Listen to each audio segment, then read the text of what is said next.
Las lecturas de la Cena del Señor y luego la muerte y la crucifixión del Señor son las mismas que el día de ayer y anteayer, así que no las vamos a repetir hoy.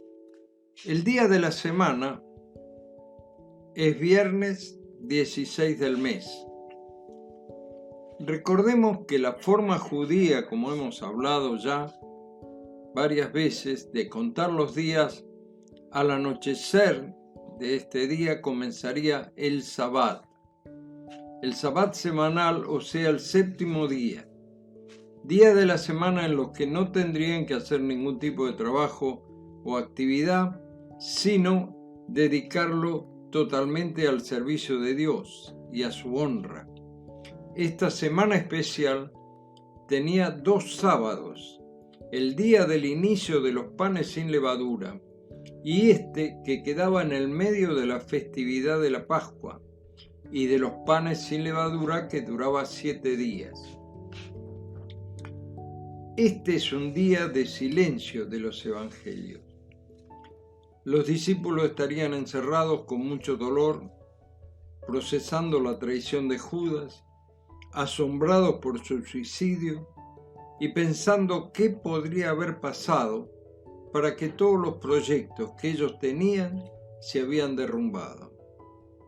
Recordamos, por ejemplo, a aquellos 2 que iban camino de Emaús, que estaban tan preocupados, no podían digerirlo, a tal punto que a pesar de que habían tenido la noticia de que había resucitado, dijeron lo siguiente: entonces Jesús les dijo, ¿qué cosas? Y ellos dijeron, de Jesús Nazareno, que fue varón profeta, poderoso en obra y en palabra delante de Dios y de todo el pueblo, y cómo le entregaron los principales sacerdotes y nuestros gobernantes a sentencia de muerte y le crucificaron.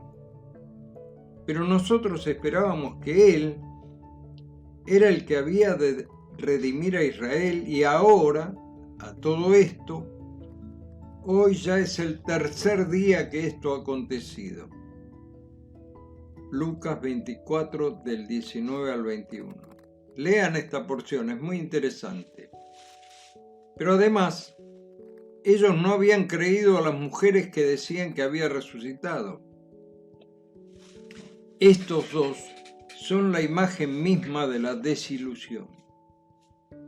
Y trato de imaginar a los apóstoles, a María su madre, a todos sus allegados, a sus hermanos carnales, el Salvador, a quien habían visto obrar milagros irrepetibles, resucitar a 3 personas muertas, a dar vista a los ciegos en forma instantánea, curar a endemoniados, leprosos, dar de comer con unos pocos panes y pececillos a una multitud casi incontable, muchos más que sería largo de enumerar, y lo vieron morir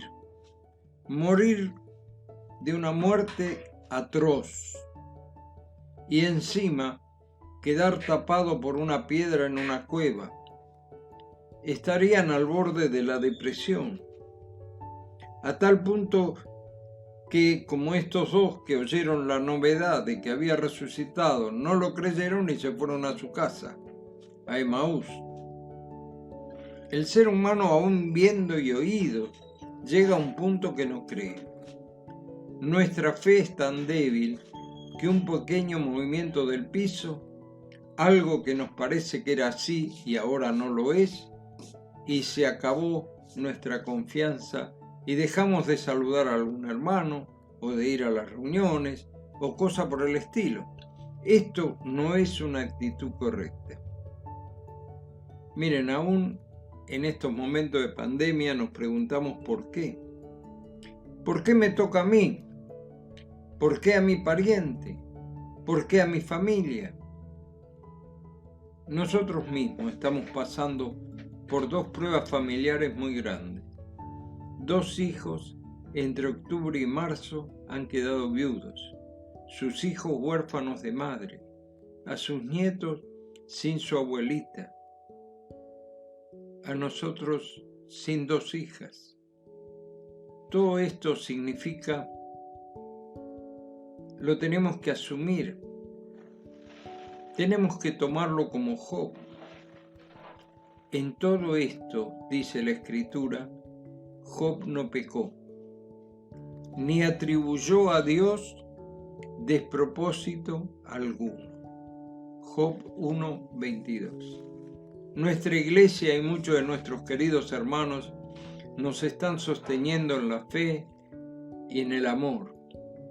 Agradecemos todas las palabras de aliento que nos reconfortan.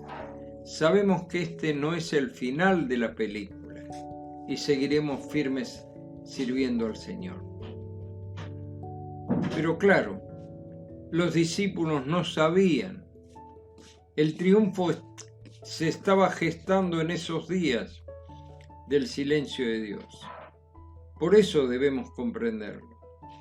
Ellos estaban en total oscuridad, y aunque el Señor les había hablado con total claridad, como hemos visto en el discurso de Juan 3 en adelante, y los había preparado de antemano, ellos no lo pudieron entender.